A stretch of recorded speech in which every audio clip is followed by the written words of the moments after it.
Well, from one eyesore to another, a vandal is on a graffiti spree in Buffalo. The tags are in plain view on the truss over the Scajaquada Expressway. It was a high-risk move that will now force road crews to shut down 2 lanes in order to remove the entire sign. News 4's Ed Dranch has the latest on this crime. Ed? Jackie, we first showed you the graffiti high above the 198 last year. Still, 1 year later, it's still there. So we went looking to see what's going to change. The picturesque views along the 198 showcase some of Buffalo's most beautiful landmarks and some of Buffalo's blight. This is the thing. Graffiti has been a problem. We've been doing our best to try and keep it mitigated. All around the city, taggers have taken public property, turning it into a canvas all their own. They want to get their name known. They want to be the best in the city. This one tag has been on display for a year now.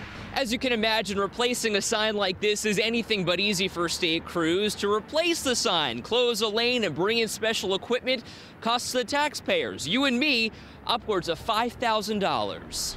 That's right, she said $5,000. You know, there's a lot more that goes into this than people actually realize when you're driving under a sign structure.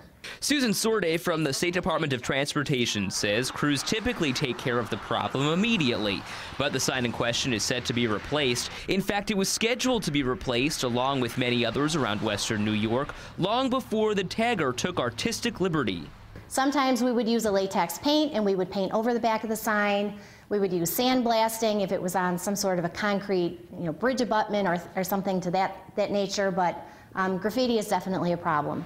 A problem Lunetta says we can't turn away from. People see it all over the place and they start to get desensitized to it and they just don't think much about it anymore. And for the task force, the issue is front and center as they continue to search for this tagger. Sorday says the signs will likely be replaced by the summer by an independent contractor.